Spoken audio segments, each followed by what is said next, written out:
नमस्कार। प्राइम समाचारमा स्वागत छ। म दृष्टिवाणी थिताल। म सुषमा श्रेष्ठ। सुरु गरौँ अहिलेसम्मका प्रमुख समाचारबाट।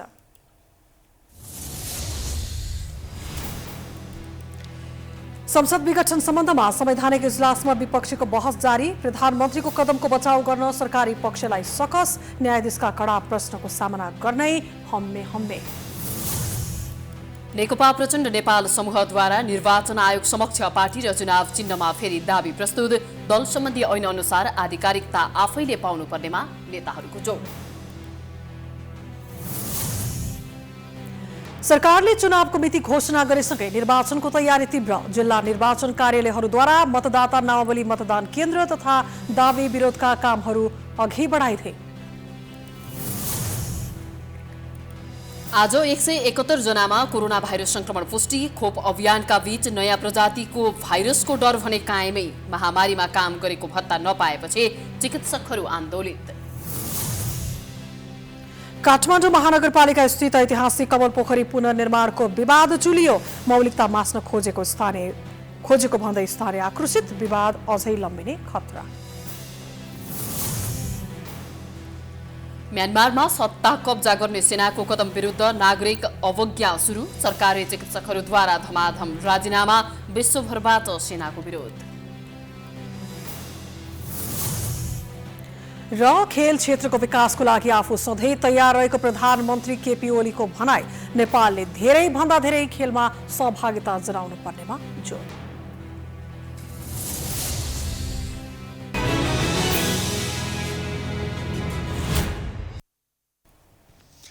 अब समाचार विस्तारमा। प्रतिनिधि सभा विघटनको मुद्दामाथिको बहस सर्वोच्च अदालतको संवैधानिक इजलासमा मंगलबार पनि जारी रह्यो। विपक्षीको तर्फबाट आज पनि महान्यायाधिवक्ता अग्नि खरेलले बहस गरे। यसअघि पक्षबाट बहस गर्ने अधिवक्ताहरूले उठाएको प्रश्नको जवाफ खरेलले दिएका छन्। को कदमको रक्षार्थ अर्थात् संसद विघटनको पक्षमा बहस गरेका महान्यायाधिवक्ता अग्निप्रसाद खरेलले निवेदक तथा नेकपाका नेताहरूमाथि व्यङ्ग्य गरिरहेका छन्। सोमबार दिनभर बहस गरेका खरेलले नेकपा नेता देव गुरुङलाई व्यङ्ग्य गरेका थिए। मंगलबार भने खरेलले कृष्णभक्त पोखरेललाई व्यङ्ग्य गरेका छन्। उनले पोखरेलले इजलास सामु जीवितै भएको भनेको कुराको जवाफमा उहाँ कृष्णभक्त पोखरेल जीवितै भए पनि उहाँको पद रहेको प्रतिनिधि सभा मरेको टिप्पणी गरे। निवेदक कृष्णभक्त पोखरेल पेसाले कानून व्यवसायी पनि हुन्। उनी सुनवाईमा पनि सहभागी भएका थिए।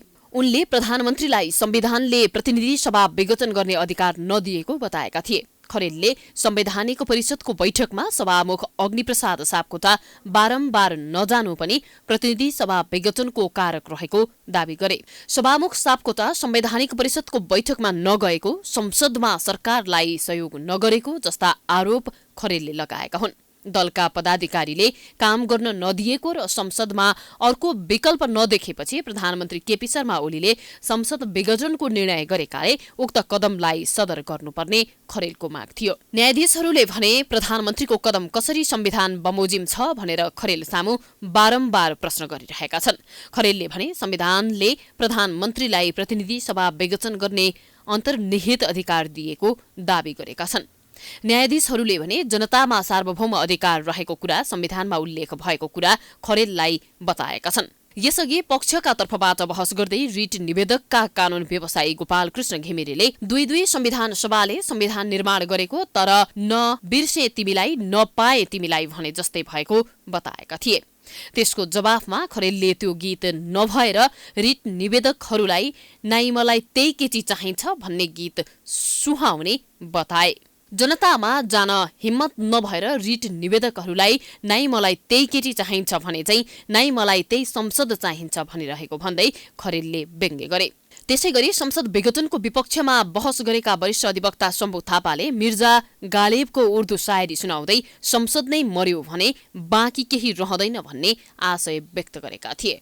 महान्यायाधिवक्ता खरेलले गीतको जवाफमा गीत भनेपछि न्यायाधीश तेजबहादुर केसीले गीतको जवाफ आयो, शायरीको चाहिँ दिनुहुन्न भनेर सोधेका थिए। खरेललाई न्यायाधीश अनिल कुमार सिन्हाले सरकार बन्न सक्ने अवस्था छैन भन्ने कुराको प्रमाणीकरण प्रधानमन्त्रीज्यूले गर्ने हो कि संसद अधिवेशन बोलाएर संसदभित्रबाट समाधान खोज्ने भनेर अर्को प्रश्न गरेका थिए। खरेलले 2052 सालको भदौ 12 को फैसला सम्झाउन खोजेका थिए, तर न्यायाधीश सिन्हाले हरेक कुराको जवाफ 2052 सालमा फर्किएर प्राप्त हुँदैन, 2052 सालले पनि राजनीतिक स्थायित्व नदिएर जनताले दुःख पायो भनेर संघर्ष पनि भएको बताए। संविधान सभा बन्यो, अर्बौं रुपैयाँ खर्च भयो, ती सबै अनुभवहरू सँगालेर अब 2052लाई सम्झिनै नपरोस् भनेर नयाँ संविधान बन्यो। अब अहिले संसदमा त्यही 2052 साल भइरहेको भन्नु कति कन्भिन्सिङ हो भनेर प्रश्न गरियो। प्रतिप्रश्न गरेर खरेललाई दबावमा गाँजा खेती खुल्ला गर्ने सम्बन्धी विधेयक लगायत विभिन्न विधेयकलाई अघि बढाउन नसकेका कारण प्रतिनिधि सभा विघटन गर्नु परेको जिकिर गरेका छन्। मंगलबारको बहसमा वरिष्ठ अधिवक्ता सुशील पन्तले प्रधानमन्त्रीले चाहेका बेला प्रतिनिधि सभा विघटन गर्न पाउने तर्क गरेका छन्। सरकारी पक्षबाट संवैधानिक इजलासमा बहस गर्दै वरिष्ठ अधिवक्ता पन्तले प्रधानमन्त्रीले प्रतिनिधि सभा विघटन गर्नु संसदीय व्यवस्थाको निष्ठा अनुरूप नै भएको बताएका छन्। प्रधानमन्त्रीलाई संसदले फाल्न सक्छ भने प्रधानमन्त्रीले पनि मलाई फाल्ने भनेर संसद भङ्ग गर्न सक्छ, उनको तर्क थियो। उनले प्रधानमन्त्रीले संसद विघटन गर्न पाइँदैन भनेर कहाँ लेखेको छ भन्ने प्रश्न गरेका छन्। नेकपा दुई समूहमा विभाजित भएपछिको सबैभन्दा पेचिलो बनेको पक्ष हो दलको आधिकारिकता। निर्वाचन आयोगले दुवै समूहलाई नेकपाको आधिकारिक मान्न नसकिने निर्णय गरेपछि अब के होला भन्ने चासो छ। तर प्रचण्ड माधव समूहले भने नियमअनुसार आफूहरू नै आधिकारिक भएको दाबीसहित आज फेरि निर्वाचन आयोगमा कागजपत्र पेश गरेका छन्। नेपाल कम्युनिस्ट पार्टी नेकपा प्रचण्ड नेपाल पक्षले निर्वाचन आयोगमा पार्टीको आधिकारिकताका लागि दाबी पेश गरेको छ। मंगलबार अध्यक्ष दुई पुष्पकमल दाहाल, प्रचण्ड र माधव कुमार नेपाल सहितका नेताहरू आयोगमा पुगेर राजनीतिक दल सम्बन्धी ऐनको दफा 43 र 44 अनुसार आधिकारिकता दाबी पेश गरेको हो। सो पक्षले 441 केन्द्रीय सदस्य मध्ये बहुमत संख्या आफूहरूसँग रहेकोले आफूहरू नै आधिकारिक भएको दाबी गरेको छ। निर्वाचन आयोगमा आधिकारिकता दाबीको पत्र बुझाएपछि सञ्चारकर्मीहरूसँग कुरा गर्दै वरिष्ठ नेता झलनाथ खनालले दल ऐन तथ्य र प्रमाण हेरेर आयोगले आफूहरूलाई आधिकारिकता दिनेमा 100% विश्वस्त रहेको बताए। खनालले सुरुमा दुवै समूहले आआफ्नो आधिकारिक रहेको दाबी गरे पनि यो विवाद निरूपणको समय बल्ल आइपुगेको तर्क गरे। उनले अध्यक्ष केपी ओलीलाई विधान बमोजिम नै हटाएको जानकारी पनि आयोगलाई गराएको बताए। हाम्रा सम्पूर्ण तथ्य प्रमाण निर्णयहरू हाम्रो विधान सबै कुराहरूलाई राखेर हामीले दाबी प्रस्तुत गरेका छौँ। वास्तवमा नेपाल कम्युनिस्ट पार्टी नेकपा भनेको अहिले कमरेड पुष्पकमल दाहाल प्रचण्ड र कमरेड माधव कुमार नेपाल दुईटा अध्यक्ष रहेको पार्टी नै आधिकारिक पार्टी हो भनेर हामीले दाबी प्रस्तुत गरेका छौँ। नेता राजेन्द्र पाण्डेले यसअघि दल अत्यावधिक भनिए पनि अब भने राजनीतिक दल सम्बन्धी ऐनको दफा 43 र 44 अनुसार नै आफूहरूले दाबी पेश गरेको जानकारी दिए। सर्वोच्च अदालतले निर्वाचन प्रक्रिया रोक्न अन्तरिम आदेश नदिए पनि त्यही विषयमा संसद पुनर्स्थापना हुने कि नहुने भनी अदालतमा बहस भइरहेको अवस्थामा निर्वाचन प्रक्रिया अगाडि बढ्न नसक्ने पाण्डेको भनाइ छ। हाम्रा 25% केन्द्रीय कमिटीका सदस्यहरूले हाम्रो यही निर्वाचन आयोगमा पेश भएको विधान बमोजिम नै केन्द्रीय कमिटीको बैठक इमर्जेन्सी बोलाउन लगाए। सदस्यले त्यही बैठक त्यसैको आधारमा हिजो बैठक बस्यो र त्यही बैठकको निर्णय अनुसार हामी यहाँ आयौँ र माघको 12 गते निर्वाचन आयोगले दिएको जो पत्र छ त्यो पत्रमै आधारित भएर हामीले हाम्रो अब दाबी गर्ने पिरियड सुरु हो भनेर हामीले त्यो दाबी गरेको। नेकपा आधिकारिकताका विषयमा निर्वाचन आयोग अनिर्णित बनेपछि प्रचण्ड नेपाल पक्षले आधिकारिकताका लागि दाबी सहित पत्र दिएको हो। ओली समूहले भने दुवै पक्षलाई आधिकारिकता मान्न नसक्ने निर्णयपछि कुनै पनि कदम चालेको छैन। राजनीतिक दल सम्बन्धी ऐन अनुसार हुनुपर्ने 40% केन्द्रीय सदस्य नभएकोले यो समूह मौन बसेको कतिपयको विश्लेषण छ। सरकारले चुनावको मिति घोषणा गरेकाले विभिन्न जिल्लामा तयारी अघि बढेको छ। सरकारले आगामी वैशाख 17 र 27 गते निर्वाचन गर्ने घोषणा गरेपछि निर्वाचन कार्यालयहरूले मतदाता नामावली संकलनको कार्य, त्यसैगरी निर्वाचन क्षेत्र तथा मतदान केन्द्रहरूको परीक्षण, मतदाता नामावली सच्याउने तथा दाबी विरोध गर्ने कार्यक्रम अगाडि बढाएको छ। विघटनपछि प्रधानमन्त्रीले मध्यावधि चुनावको घोषणा गरेसँगै जिल्लामा निर्वाचन आयोगले चुनावको तयारी गर्न थालेको छ। आगामी वैशाख 17 र 27 गतेलाई निर्वाचनको मिति तोकिएकाले आयोग तयारीमा लागेको हो। सुनसरीमा पनि आयोगले प्रारम्भिक मतदाताको संख्या निकालेर मतदाता नामावली अध्यावधिक र दाबी विरोध गर्ने कामलाई तीव्रता दिएको जिल्ला निर्वाचन कार्यालयले जनाएको छ। सुनसरीमा मतदान केन्द्र र मतदान स्थलको निर्धारण गर्ने काम सम्पन्न भइसकेको छ। गत 11 गते सुनसरीका 12वटै स्थानीय तहबाट सहायक नाम दर्ता अधिकारीलाई तालिम दिएर सम्बन्धित स्थानीय तहमा अद्यावधिकको लागि पठाइसकेको कार्यालयले जनाएको छ। हाम्रो चाहिँ माघ 11 गते आजकै दिन चाहिँ मतदाता नामले अद्यावधिक दाबी विरोध समेत जुन कार्यक्रम छ त्यसको चाहिँ अद्यावधिक गर्ने कामको रूपमा चाहिँ हरेक स्थानीय तहबाट चाहिँ सहायक नाम दर्ता अधिकारीलाई चाहिँ हामीले बोलाएर उहाँहरूलाई ओरिएन्टेसन गरेर तालिम दिएर अब त्यो कार्यक्रम चाहिँ अब यही माघ 15 गतेदेखि चाहिँ सूचना प्रकाशन गरेर हरेक स्थानीय तहमा चाहिँ मतदाता नावली दाबी विरोधको कार्यक्रम चाहिँ सूचना प्रकाशन गरेर चाहिँ स्थानीय तहमा चाहिँ त्यो जाँदैछ। उहाँहरूले सूचना प्रकाशन गर्नुहुन्छ हरेक स्थानीय तहमा 15 गते। निष्पक्ष, शान्तिपूर्ण र भयरहित वातावरणमा निर्वाचन गर्न आयोग लागि परेको निर्वाचन कार्यालयले जनाएको छ। 2074 सालमा प्रदेशसभाको निर्वाचनको बेला आयोगले निकालेको मतदाता संख्या नै अन्तिम पटक निकालिएको संख्या भएको सुनसरी निर्वाचन आयोगका सूचना अधिकारी अजय मिश्रले जानकारी दिए। 2074 को नामावली अनुसार सुनसरीमा 4,74,308 जना मतदाता रहेका छन्। अहिले संख्या बढेर 5 लाखको हाराहारीमा पुगेको आयोगले जनाएको छ। हाम्रो अन्तिम पटक निर्वाचन भएको प्रदेशसभा सदस्य निर्वाचन 2074 सम्पन्न भएको थियो। त्यतिखेर चाहिँ हामीसँग सुनसरी जिल्लामा 4,74,308 जना मतदाताहरू अन्तिम मतदाता नालीमा समावेश हुनुभएको थियो भने यसपटक हाम्रो प्रारम्भिक मतदाता नाली प्रकाशन भएको छ जुन हामीले अद्यावधिकको लागि सम्बन्धित स्थानीय तहमा प्रकाशन गर्दैछौँ। मध्यावधि चुनावको मिति समेत घोषणा भएकाले हाल नयाँ मतदाता नामावली सङ्कलनलाई आयोगले बन्द गरिसकेको छ। यद्यपि 3 वर्षसम्म अन्य कारणले मतदातामा तलमाथि हुन सक्ने आयोगको भनाइ छ। केही मात्रामा मतदाताको संख्या तलमाथि भए पनि यो संख्यामा खासै अन्तर नआउने जिल्ला निर्वाचन कार्यालयको भनाइ छ। प्राइम टाइम्स टेलिभिजनका लागि सुनसरीबाट विकल रेग्मीको रिपोर्ट। संवैधानिक आयोगमा नियुक्ति र शपथ ग्रहण रोक्न माग गर्दै सर्वोच्च अदालतमा रिट निवेदन पेश भएको छ। वरिष्ठ अधिवक्ता दिनेश त्रिपाठीले मंगलबार संवैधानिक आयोगको नियुक्ति र शपथ रोकिपाऊँ भन्ने रिट सर्वोच्च अदालतमा पेश गरेका हुन्। निवेदक त्रिपाठीले रिटमा प्रतिशोध, उत्प्रेषण तथा परमादेश लगायत अन्य उपयुक्त आदेशको माग गरेका छन्। रिटमा राष्ट्रपतिको कार्यालय शीतल निवास, प्रधानमन्त्री तथा संवैधानिक परिषदका अध्यक्ष सभामुखलाई विपक्षी बनाइएको छ। निवेदनमा गत मङ्सिर 30 गते संवैधानिक परिषदको बैठक बसेर विभिन्न आयोगहरूमा नियुक्तिका लागि गरेको सिफारिस नियुक्ति रोक्न माग गरिएको छ। उक्त सिफारिस सभामुख अग्नि सापकोटाले फिर्ता पठाइसक्नु भएको छ। संसदीय सुनवाईबाट अनुमोदन हुनुपर्नेमा संसद विघटनपछि सुनवाई नै हुन नसकेपछि उक्त सिफारिस विवादमा परेको छ।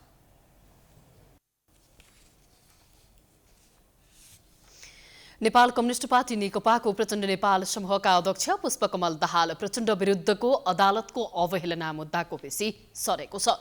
प्रचण्ड विरुद्धको अवहेलना मुद्दाको पेशी न्यायाधीश मनोज शर्माको इजलासमा तोकिएको थियो, तर बेन्च बस्न नपाएकाले मुद्दाको पेशी सरेको सर्वोच्च अदालतले जनाएको छ। अध्यक्ष प्रचण्ड विरुद्ध अधिवक्ता समीर हायुले सोमबार सर्वोच्च अदालतमा अदालतको अवहेलना मुद्दा दायर गरेका थिए। शुक्रबार मोरङको विराटनगरमा आयोजित विरोध सभालाई सम्बोधन गर्ने क्रममा अदालतमाथि टिप्पणी गरेका थिए।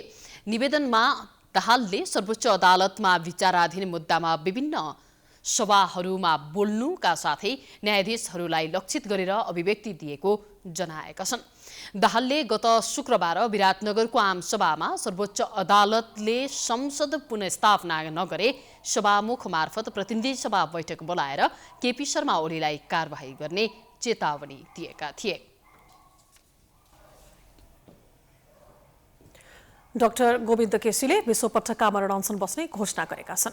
डाक्टर केसीले 2 बुँदे माग अघि सार्दै फागुन 12 गतेदेखि सत्याग्रह सुरु गर्ने घोषणा गरेका हुन्। केसीले आगामी कयौं पुस्ताका नेपालीहरूको भविष्य अन्धकार हुने गरी संविधान नकुल्चियोस् भन्नका लागि नागरिक प्रतिरोधको सर्वोच्च अस्त्र सत्याग्रह सुरु गर्ने निर्णय गरेको विज्ञप्तिमा उल्लेख गरेका छन्। डाक्टर केसीले प्रधानमन्त्री केपी शर्मा ओलीले असंवैधानिक रूपमा संसद विघटन गरेको भन्दै उनले संविधानको रक्षा र संवैधानिक निकायहरूमा पदमा नियुक्तिका लागि गरिएको सिफारिस रद्द गर्नुपर्ने दुई बुद्धे माग अघि सारेका छन्।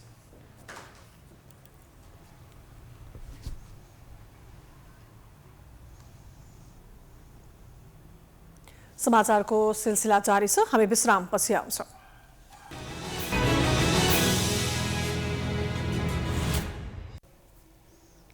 विश्रामपछि स्वागत छ। अब बाँकी समाचार।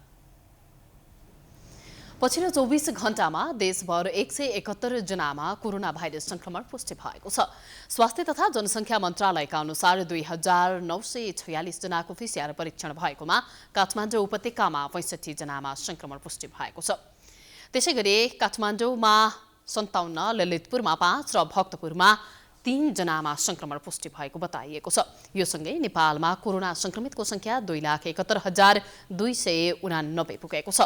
संक्रमण पुष्टि भएका मध्ये 2,66,859 जना निको पनि भएका छन्। पछिल्लो 24 घण्टामा 259 जनाले कोरोना जितेका छन्। यसैगरी 24 घण्टामा 1 जनाको मृत्यु भएको छ। कुल संक्रमितको 98.4% निको भएका छन्। कोरोना संक्रमित मृतकको संख्या 2030 पुगेको छ। आज सक्रिय संक्रमितको संख्या 2400 रहेको छ। उनीहरूमध्ये 864 जना संस्थागत आइसोलेसनमा उपचार गरिरहेका छन् भने 1536 जना होम आइसोलेसनमा रहेका छन्। उपचारमा रहेका मध्ये 128 जना आइसियु र 21 जना भेन्टिलेटरमा उपचार गराइरहेका छन्। देशभरका क्वारेन्टिनमा 95 जना रहेका छन्।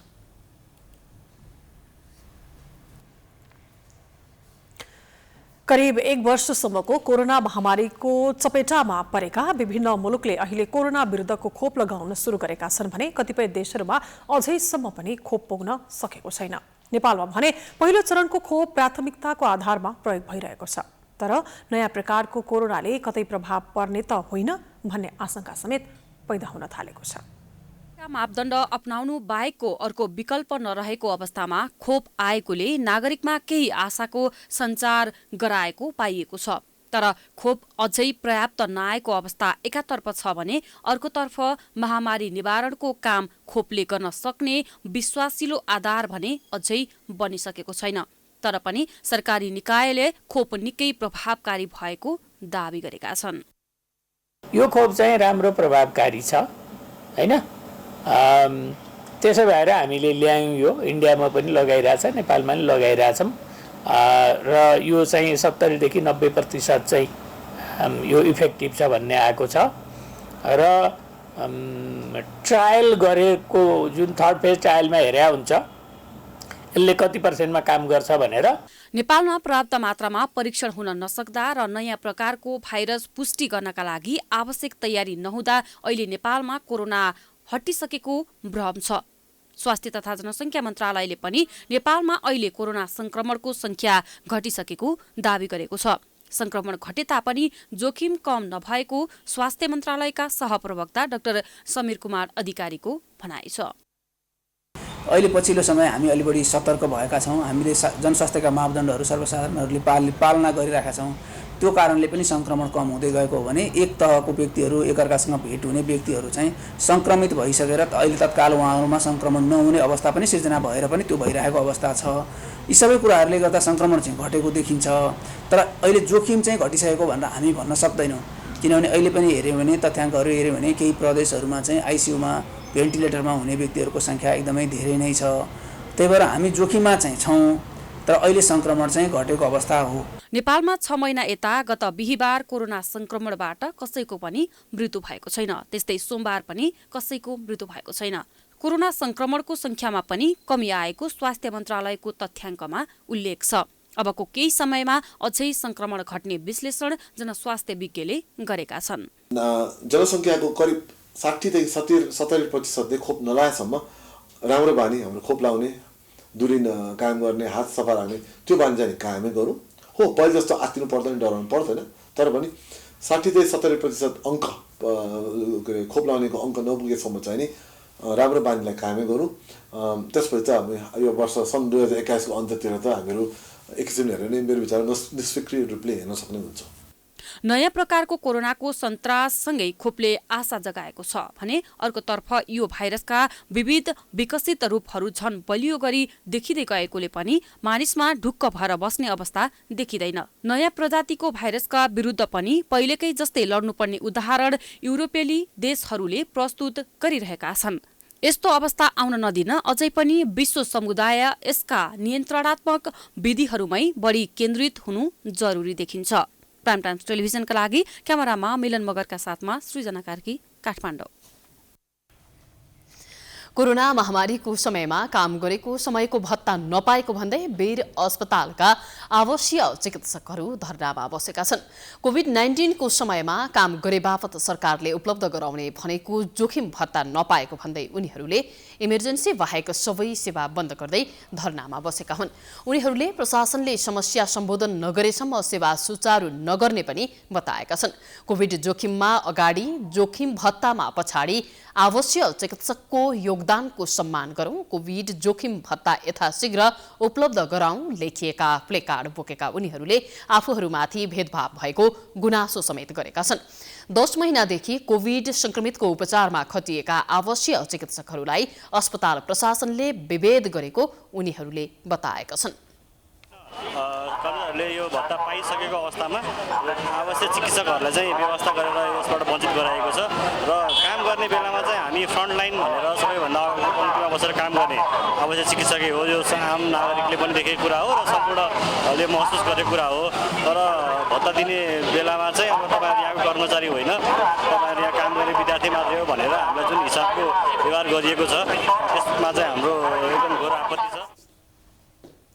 रेजिडेन्ट एसोसिएसन अफ न्याम्सको आह्वानमा वीर अस्पतालका 200 जना आवश्यक चिकित्सकहरू आकस्मिक बाहेकका अस्पतालका अन्य सेवा बहिष्कार गर्दै आन्दोलित भएका हुन्। जोखिम भत्ता उपलब्ध गराउन प्रक्रिया सुरु नगरे अस्पतालका निर्देशकको कार्यकक्षमा समेत तालाबन्दी गर्ने उनीहरूले बताएका छन्। नेपाल कम्युनिस्ट पार्टी नेकपा ओली पक्षका स्थायी कमिटी सदस्य तथा पूर्व मन्त्री रघुवीर महासेठले वैशाख 17 र वैशाख 27 गते तोकिएकै मितिमा निर्वाचन हुने दावी गरेका छन्। केपी शर्मा ओली र पुष्पकमल दाहाल दुवै मिलेर चुनावमा जाने उनले बताएका हुन्। रिपोर्टर्स क्लब नेपालले मंगलबार काठमाडौँमा आयोजना गरेको साक्षात्कारमा बोल्दै नेता महासेठले अध्यक्षद्वय ओली र प्रचण्ड मिलेर नै चुनावमा जाने दावी गरेका हुन्। उनले आफूहरूलाई अदालत र निर्वाचन आयोग दुवैको निर्णय मान्ने हुने भन्दै तोकिएकै मितिमा निर्वाचन हुने ठोकुवा समेत गरेका थिए। महासेठले निर्वाचन आयोगले जे निर्णय दिन्छ त्यो पनि आफूहरूले मान्ने बताएका छन्।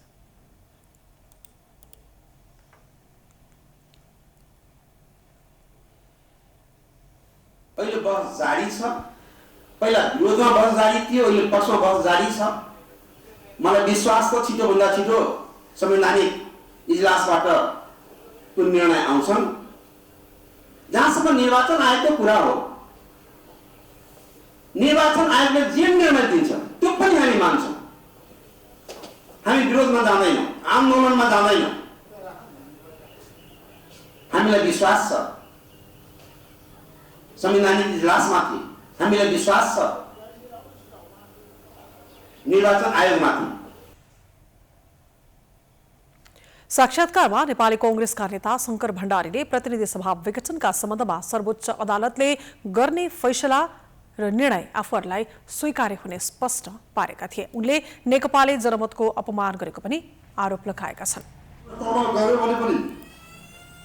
त्यसको तत्काल परिस्थितिको पार्टीले विश्लेषण मूल्याङ्कन गर्नेछ र कांग्रेस पार्टीको दृष्टिकोण बनाउनेछ। पुनर्स्थापना भएन भने निर्वाचनको विकल्प हुन्न। फेरि निर्वाचनबाट कांग्रेस पछि हट्ने सन्दर्भ पनि छैन। स्पष्ट रूपमा यो कुरा चाहिँ म आज पार्टीको तर्फबाट पनि राख्न चाहन्छु। त्यस्तै जनता समाजवादी पार्टी नेपालका शीर्ष नेता राजकिशोर यादवले नेकपाको आन्तरिक कलहले गर्दा देश अहिले विषम परिस्थितिबाट गुज्रिएको टिप्पणी गरेका छन्। पूर्व मन्त्री समेत रहेका यादवले अहिलेको राजनीतिक विकासक्रमलाई गम्भीरतापूर्वक लिनुपर्ने बताएका हुन्। निरूपण नभइकन हैन कसरी निर्वाचन सम्भव होला एउटा विषय। अर्को विषय यसको जुन सरकारद्वारा गरिएको निर्णय छ त्यसको बारेमा सम्मानित सर्वोच्च अदालतमा बहस भइरहेकै स्थिति छ। त्यसैले म के देख्छु भने समग्रमा नेपालको राष्ट्रिय राजनीतिको अन्योलग्रस्त अनिश्चितताको तर्फ गइरहेको छ र यो समग्रमा जे भइरहेको छ त्यो राम्रो भइरहेको छैन, यो शुभ सङ्केत होइन भन्ने कुरा निवेदन गर्न चाहन्छु। यादवले संसद पुनर्स्थापना हुन्छ भनेर अहिले कसरी भन्न सकिन्छ भन्दै आफूहरू अदालतको निर्णयको प्रतीक्षामा रहेको बताएका छन्। काठमाडौँ महानगरपालिका 1 स्थित ऐतिहासिक कमल पोखरी पुनर्निर्माणको स्वरूप फेरबदल गरी मौलिकता मास्न खोजेको भन्दै सुरु भएको विवाद अझै साम्य भएको छैन। महानगरले पुनर्निर्माणका नाममा धार्मिक आक्रमण गरेको भन्दै स्थानीय रुष्ट बनेका छन्। विवाद अझै लम्बिने खतरा बढेको छ। स्थानीयवासी सम्पदा संरक्षक कमल पोखरी संरक्षण एवं जनहित समाज र काठमाडौँ महानगरपालिका तथा वडा कार्यालयका प्रतिनिधि लगायतको सहमतिमा बनेको डिजाइनमा एकाएक फेरबदल गरी पोखरी निर्माण हुन थालेपछि विवाद चर्किएको हो। पोखरीको मौलिकता, ऐतिहासिक सुन्दरता र पुरातत्व वस्तुहरूको संरक्षण गर्दै पानी निकासको उचित प्रवर्धन हुने गरी तयार गरिएको नक्सा डिजाइनलाई महानगरले आफू खुसी फेरबदल गर्दै नयाँ डिजाइन अनुसार पोखरी निर्माण सुरु गरेपछि विवाद बढेको हो। विवादकै बीच काठमाडौँ महानगरपालिकाले कमल पोखरी क्षेत्रमा डोजर चलाउन थालेपछि समस्या झन जटिल बन्दै गएको छ। कमल पोखरी क्षेत्रमा रहेका कमल पोखरी स्पोर्ट्स क्लबको भवन र राधे राधे मन्दिर काठमाडौँ महानगरपालिकाले भत्काइसकेको छ, जसले गर्दा स्थानीयवासीहरू आकर्षित बनेका छन्। सूचना बिनै भत्काएको भन्दै मंगलबार कमल पोखरी स्पोर्ट्स क्लब र राधे राघव माधव प्रचार समितिले काठमाडौँ महानगरपालिकालाई ज्ञापन पत्र समेत बुझाएको छ। राम्रो काम गरेको समेत देख्न नसकेर सम्पूर्ण हिन्दूवासीकै हत्या भएको क्लबका अध्यक्ष भीमसेन मैनाली बताउँछन्। आज यहाँको स्थानीयले राम्रो गरेर बस्दा बस्दै यतिका पुलिसहरू ल्याएर अचानक कसैलाई छिर्न नदिएर त्यसरी डोजर हानेर हत्या गर्नुपर्छ छैन त। हाम्रो यो एउटा हत्या हो, यो भत्काएको भनिँदैन यसलाई।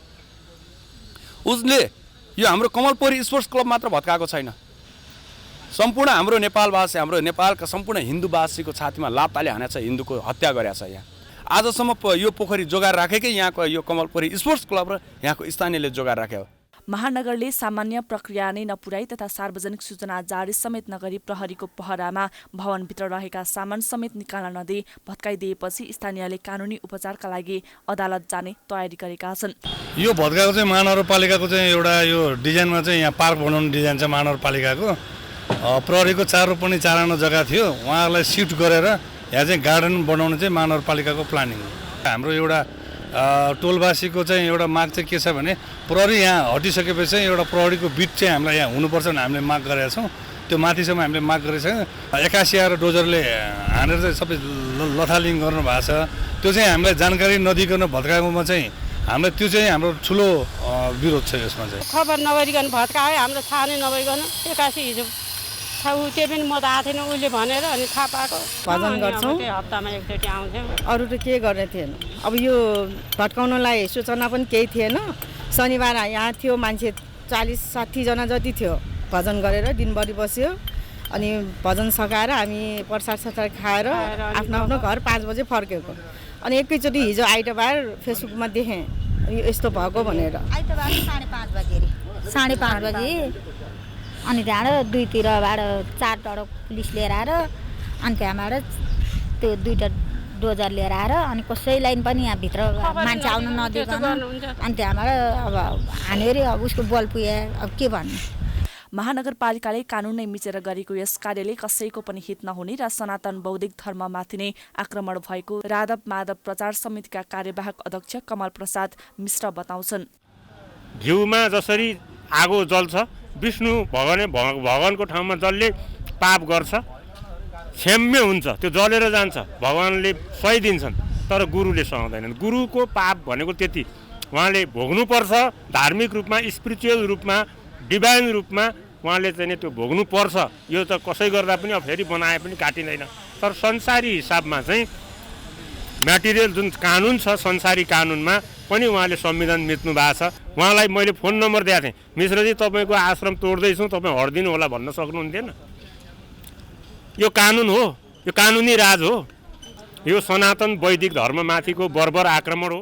आइतबार साँझ 5 बजे महानगरपालिकाले 2वटा डोजरले क्लब र मन्दिर भत्काएको थियो। क्लबका पदाधिकारी सहित मन्दिरका रेखदेखमा रहेकाहरूले बिनै जानकारी भवन भत्काउन लागेको भन्दै विरोध गरेका थिए। तर प्रहरीको पहरामा महानगरपालिकाले भवनभित्र रहेका सामान समेत निकाल्न नदिई भत्काइदिएको छ। प्राइम टाइम्स टेलिभिजनका लागि क्यामेरामा अर्जुन भण्डारीको साथमा मनिषा भण्डारी, काठमाडौँ। भक्तपुरका प्रजापति समुदायका व्यक्तिलाई पुर्ख्यौली पेसा प्यारो छ। माटाका पाला बनाउने समुदायका सिङ्गो परिवार जाडो मौसममा माटाका धुपौरा, गमला, खुत्रुकी बनाउन र बिक्री गर्ने गर्दछन्। वर्षौंदेखि प्रजापति समुदायले अङ्गाल्दै आएका हस्तकला निर्माणको पेसा विभिन्न कठिनाइका बीच पनि निरन्तरता दिँदै आइरहेका छन्। स्क्वायर जाने बाटोको दुवैपट्टि बेच्नका लागि सजाएर राखेका विभिन्न कलात्मक वस्तुहरूले जो कोहीको पनि मन लोभिन्छ। धेरैले कल्पनासम्म पनि गर्न सक्दैनन् यी सुन्दर वस्तुहरू केबाट र कसले बनाएका हुन्। यो कलासँग वर्षौंदेखि भक्तपुर दरबार स्क्वायरको सेरोफेरोमा बसोबास गर्ने एक समुदायको परम्परागत पेसा बन्दै आएको छ। दरबार वरिपरि देखिने विभिन्न कलात्मक वस्तुहरू यही समुदायले माटोबाट बनाएका हुन्।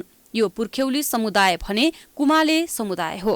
कोरोनापछि बल्ल पहिलाको आम्दानीमा आएका समुदाय अहिले भने माटोको ग्लास, धुपौरा, गमला लगायत विभिन्न माटोबाट बनाइएका सामग्री बनाउन व्यस्त रहेका छन्। माटोको काम त अब हाम्रो पुर्ख्यौली पेसा नै भयो होइन। अब आफूले गरेको चाहिँ 20-25 वर्ष भयो। कोरोनामा त चाहिँ अब पुरै लकडाउनै थियो, त्यो कामै पनि भएन, व्यापार पनि त्यस्तो छैन। अहिले अब अलिअलि सुरु भएको छ, भइरहेको छ। तिहारको समयमा दियोको माग भए पनि अहिले भने माटाका अन्य सामग्री बनाउन व्यस्त छन्। कुमाले समुदायका सिङ्गो परिवार माटाका सामग्री बनाउन र बिक्री गर्नमै व्यस्त छन्। माटोको भाँडा बनाउने आधुनिक मेसिनबाट एकछिन हात खाली नराखी बनाउन व्यस्त रहेको उनीहरू बताउँछन्। सामग्री बनाउन आवश्यक पर्ने माटो पहिले यही पाइन्थ्यो, तर माटो पाइने ठाउँमा बस्ती बसेपछि अहिले कच्चा पदार्थ पाउनै मुस्किल छ। त्यस पछाडि सिजन अनुसार तिहारमा पाला जान्छ, अरू उसमा बर्खामा चाहिँ गमला बढी जान्छ। त्यस्तो हामीले चाहिँ पहिले त यहीँ थियो होइन, अहिले त अब कहिले साँकु कहिले हर्सिदी त्यस्तो कहाँ भेटिन्छ तीबाट उठाएर ल्याउनु पर्ने हुन्छ, किनेर ल्याउनु पर्ने हुन्छ। घरका पुरुष माटो ल्याउने, माटो मुस्ने, भाँडा बनाउने, भाँडा पेल्ने काम गर्छन् भने महिला भाँडा सुकाउने, भाँडामा रङ लगाउने र भाँडाको व्यवस्थापन गर्नमै व्यस्त रहन्छन्। प्राइम टाइम्स टेलिभिजनका लागि क्यामेरामा अर्जुन भण्डारीका साथमा लक्ष्मी विश्वकर्मा, काठमाडौँ। राष्ट्रिय परीक्षा बोर्डले कक्षा 12 को नतिजा निकाले पनि 11,000 विद्यार्थीको परीक्षाफल स्थगित गरेको छ। आन्तरिक मूल्याङ्कन र कक्षा 11 को परीक्षाफल आउन बाँकी रहेका विद्यार्थीहरूको नतिजा रोकिएको हो। राष्ट्रिय परीक्षा बोर्डले सार्वजनिक गरेको कक्षा 12 को नतिजामा उच्च स्तरको जीपीए ल्याउने विद्यार्थीको संख्या अघिल्लो वर्षभन्दा दोब्बर छ। अघिल्लो वर्ष सबैभन्दा उच्च जीपीए 3.61 देखि 4 ल्याउनेको संख्या 3067 थियो। यो वर्ष जीपीए 3.61 देखि 4.0 ल्याउनेको संख्या 6916 छ। बोर्डले यो वर्ष कक्षा 12 मा 40% पूर्णाङ्कको मात्रै परीक्षा लिएको थियो। त्यस्तै 40% मूल्याङ्कन कक्षा 11 को नतिजाको आधारमा र 20% आधारित मूल्याङ्कन गरिएको छ। कोभिड-19 का कारण पूर्णाङ्क र समय घटाएर परीक्षा गरिएको थियो। विद्यार्थीले पढेकै विद्यालयमा परीक्षा सञ्चालन गरेर त्यही उत्तर पुस्तिका परीक्षण गर्दा कक्षा 12 को नतिजामा सुधार देखिएको राष्ट्रिय परीक्षा बोर्डले जनाएको छ। कार्यविधिले 20% विद्यालयबाट 20% विद्यार्थीले लिखित परीक्षा दिने र 40% विद्यार्थीले लिखित दिने र 40% कक्षा 11 कोबाट उसको 40% तानेर समायोजन गर्ने, यी 3 तरिकाबाट विद्यार्थीको मूल्याङ्कन गरिएकोले स्वाभाविक रूपमा गत वर्षको भन्दा केही वृद्धि भएको छ। मूल्याङ्कनमा भएको लापरवाहीका कारण कक्षा 12 को परीक्षा दिएको 11,000 भन्दा बढी विद्यार्थीको नतिजा रोकिएको छ। विद्यालयहरूले आन्तरिक मूल्याङ्कन नपठाएका 6000 विद्यार्थीको कक्षा 11 को नतिजा नआएका कारण बाँकी परीक्षार्थीको नतिजा स्थगित भएको छ। कक्षा 12 को परीक्षामा सहभागी 4,33,271 विद्यार्थी मध्ये 11,490 को परीक्षा स्थगित भएको हो। राष्ट्रिय परीक्षा बोर्डका परीक्षाका नियन्त्रक कृष्ण प्रसाद शर्माका अनुसार आन्तरिक मूल्याङ्कन र 11 को नतिजा नआएको कारण विद्यार्थीको नतिजा रोकिएको हो। रोकिएको के हो भने जस्तै समथिङ त्यस्तै 11,000 जति रोकिएको छ। यो रोकिनुको कारण के हो भने आन्तरिक मूल्याङ्कन जुन 20% हामीले विद्यालयलाई पठाउनु भनेका थियौँ, विद्यालयले त्यो समयमा पठाएनन्। अब समयमा हामीले ताकेता गऱ्यौँ, हाम्रा बोर्डका प्रदेश कार्यालयहरूमा पनि हामीले चाहिँ ल यो आएन, यो स्कुलको आएन, छिटो ताकेता गर्नुहोस् भन्यौँ। हदैसम्म ताकेता गर्दाखेरि पनि नआएपछि हामीले यो 4 लाख विद्यार्थीलाई बन्धक बनाएर रिजल्ट रोकिराख्नु त भएन। त्यसो भएर त्यस्ता आन्तरिक मूल्याङ्कन नआएका 5-6 हजार जति छ। उता आन्तरिक आउँदा बित्तिकै विद्यार्थीको हामीले रिजल्ट फुकाइदिन्छौँ र अर्को चाहिँ 11 को रिजल्ट हुँदा बित्तिकै 12 मा जुन रोकिएका छन् त्यसलाई हामीले चाहिँ फुकुवा गर्छौँ। 2077 को परीक्षामा नियमिततर्फ 3,10,319, ग्रेड वृत्तितर्फ 91,900 र आंशिकतर्फ 31,055 विद्यार्थी सहभागी भएका थिए। धेरै वर्षदेखि आंशिक परीक्षा दिएका विद्यार्थीलाई यसपटकको परीक्षाले राहत दिएको छ। आंशिकतर्फ 31,055 विद्यार्थीले परीक्षा दिएकोमा 25,288 अर्थात् 81.43% उत्तीर्ण भएका छन्। अक्षराङ्क पद्धति लागू हुनुभन्दा अगाडि विद्यार्थीले राहत पाएका छन्। गत वर्षहरूको नतिजामा मध्यम समूहको जीपीए ल्याउने विद्यार्थी सबैभन्दा बढी हुन्थे। यो वर्षको सोमबार प्रकाशित नतिजामा मध्यमभन्दा माथिल्लो स्तरको जीपीए ल्याउने विद्यार्थीको संख्या अत्याधिक छ। प्राइम टाइम्स टेलिभिजनका लागि क्यामेरामा अर्जुन भण्डारीका साथमा लक्ष्मी विश्वकर्मा, काठमाडौँ। समाचारको सिलसिला जारी छ, हामी विश्राम पछि आउँछौँ।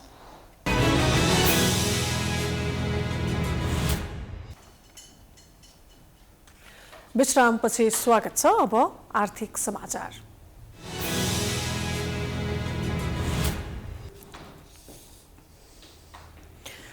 शेयर बजार मापक नेप्से सूचकले मंगलबार 65 अङ्कको उछालसहित ऐतिहासिक रेकर्ड कायम गरेको छ। मंगलबार नेप्से सूचक 65.49 अङ्कले बढेर 2473.73 बिन्दुमा पुगेको छ। यो नेप्से परिसूचकले कायम गरेको हालसम्मकै उच्च बिन्दु हो। यस दिन सेन्सिटिभ इन्डेक्स पनि 14 अङ्कले बढेर 451 बिन्दुमा पुगेको छ। गत बिहीबार र आइतबार करिब 71 अङ्कको करेक्सन देखिएको बजार सोमबारदेखि पुनः उच्च अङ्कले बढ्न थालेको थियो। सोमबार पनि बजार 37 अङ्कले बढेको थियो। मंगलबार कारोबारमा आएका होटल समूह बाहेक अन्य सबै उपसमूहका सूचकहरू सकारात्मक देखिएको छ, जसमा बीमा कम्पनीहरूको सूचक उच्च दरले बढेको छ।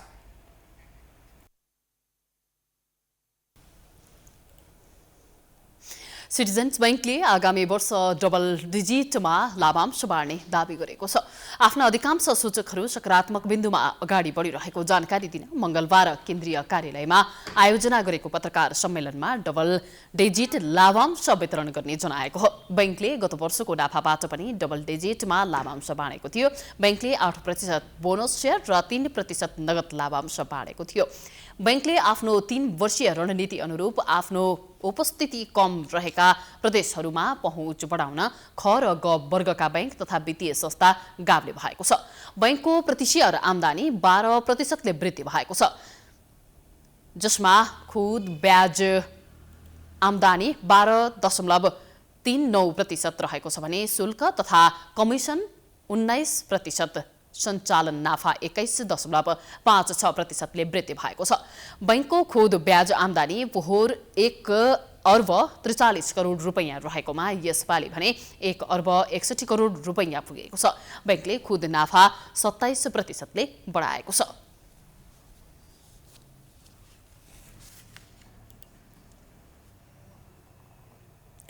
अब अन्तर्राष्ट्रिय समाचार।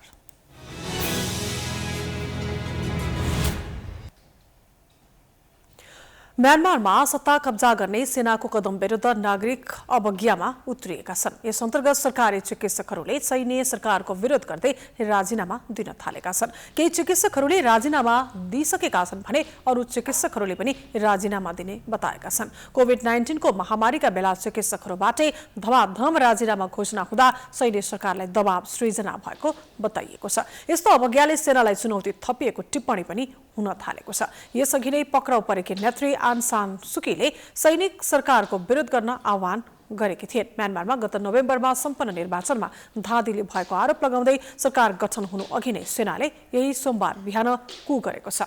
50 वर्षसम्म शासन चलाएर 2011मा यहाँको सेनाले शासन व्यवस्था नागरिकमा हस्तान्तरण गरेको जनाएको थियो। तर त्यसको 10 वर्ष पुग्दा नपुग्दै फेरि शासन हत्याउँदै 1 वर्षका लागि सङ्कटकाल समेत घोषणा गरेको छ। म्यानमारमा सेनाको यस्तो कदमको विदेशबाट समेत चौतर्फी विरोध र आलोचना भइरहेको छ। अब खेलकुद समाचार।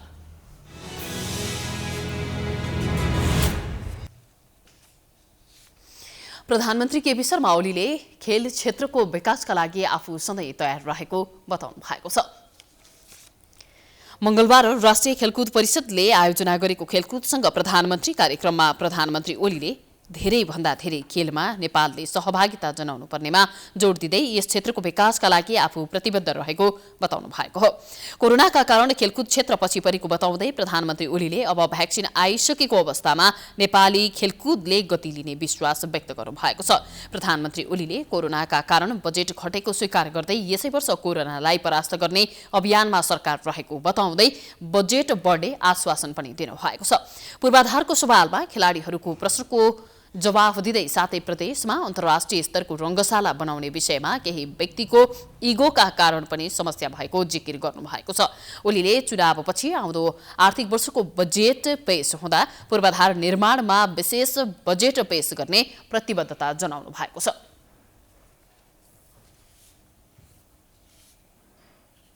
पाटामा बजेटलाई हेर्नुपर्छ। कहिले कहिले बजेट बढेर आउँछ। किन बढेर आउँछ भने हामीले स्टेडियमहरू बनाउनका लागि छुट्याउँछौँ। कहिले कहिले अरू कन्स्ट्रक्सनका कामहरूका लागि छुट्याउँछौँ। खेल मैदानहरूका लागि छुट्याउँछौँ।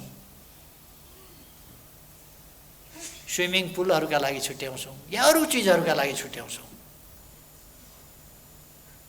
त्यो एकपल्ट गरिसकेपछि त्यो पुरा हुन्छ। स्टेडियम एकपल्ट बनाइसकेपछि यदि गण्डकी प्रदेशलाई खेलकुदको बजेट दिनु पर्यो भने स्टेडियम बनाउने वर्ष दिएको बजेट अर्को वर्ष दिनु पर्दैन, किनभने स्टेडियम बनिसकेपछि द्याट च्याप्टर इज क्लोज्ड। अब नियमित बजेट चाहिँ त्यहाँ खेलाडीहरूलाई प्रोत्साहनका लागि, खेलाडीहरूको जीवन निर्वाहका लागि, खेलाडीहरूलाई अनुकूल वातावरण बनाउन, खेल सामग्रीहरूका लागि, कोचका लागि, ट्रेनिङका लागि, यी सबै कुराहरूको बजेट चाहिँ घट्दैन। प्रधानमन्त्री ओलीले राखेपमा कार्यरत अस्थायी र करारका कर्मचारीहरूको पनि व्यवस्थापन गर्ने बताउनु भएको छ। यसैगरी युवा तथा खेलकुद मन्त्री दावा तामाङलाई राखेपका कर्मचारीको बढुवा लगायतका समस्या समाधानका लागि विस्तृत रिपोर्ट पेश गर्न निर्देशन दिनु भएको छ। कार्यक्रममा अखिल नेपाल फुटबल संघ एन्फाले 753 स्थानीय तहमा 4 वर्षसम्म महिला र पुरुष फुटबल प्रतियोगिताका लागि बजेट माग गरेको छ। नेपाल भलिबल संघले राष्ट्रिय खेल भए पनि कभर्ड हल बनाउनु पर्ने ध्यानाकर्षण गराएको छ भने मार्शल आर्ट्सले पनि पूर्वाधारबारे ध्यानाकर्षण गराएको छ।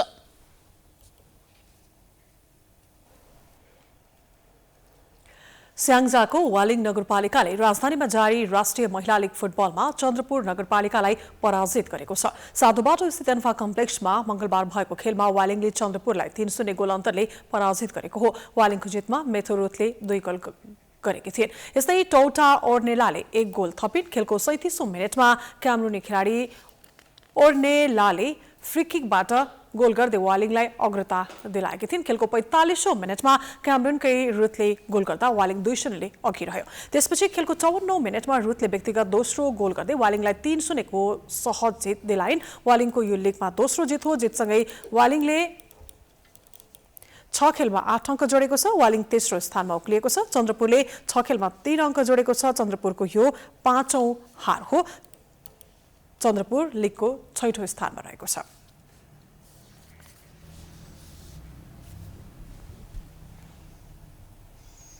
यो सँगै हामी समाचारको अन्त्यमा आइपुगेका छौं। जाँदा जाँदै प्रमुख समाचार पुनः एकपटक। संसद विघटन सम्बन्धमा संवैधानिक इजलासमा विपक्षीको बहस जारी। प्रधानमन्त्रीको कदमको बचाउ गर्न सरकारी पक्षलाई सकस। न्यायाधीशका कडा प्रश्नको सामना गर्नै हम्मे हम्मे। नेकपा प्रचण्ड नेपाल समूहद्वारा निर्वाचन आयोग समक्ष पार्टी र चुनाव चिन्हमा फेरि दाबी प्रस्तुत। दल सम्बन्धी ऐन अनुसार आधिकारिकता आफैले पाउनुपर्नेमा नेताहरूको जोड। सरकारले चुनाव कमिटी घोषणा गरेसँगै निर्वाचनको तयारी तीव्र। जिल्ला निर्वाचन कार्यालयहरूद्वारा मतदाता नामावली, मतदान केन्द्र तथा दाबी विरोधका कामहरू अघि बढाउँदै। आज 171 जनामा कोरोना भाइरस संक्रमण पुष्टि। खोप अभियानका बीच नयाँ प्रजातिको भाइरसको डर भने कायमै। महामारीमा काम गरेको भत्ता नपाएपछि चिकित्सकहरू आन्दोलित। काठमाडौँ महानगरपालिका स्थित ऐतिहासिक कमल पोखरी पुनर्निर्माणको विवाद चुलियो। मौलिकता मास्न खोजेकोमा स्थानीय आक्रोशित। विवाद अझै लम्बिने खतरा। म्यानमारमा सत्ता कब्जा गर्ने सेनाको कदम विरुद्ध नागरिक अवज्ञा सुरु। सरकारी चिकित्सकहरूद्वारा धमाधम राजीनामा। विश्वभरबाट सेनाको विरोध। र खेल क्षेत्रको विकासको लागि आफू सधैँ तयार रहेको प्रधानमन्त्री ओलीको भनाई। नेपालले धेरैभन्दा धेरै खेलमा सहभागिता जनाउनु पर्नेमा जोड।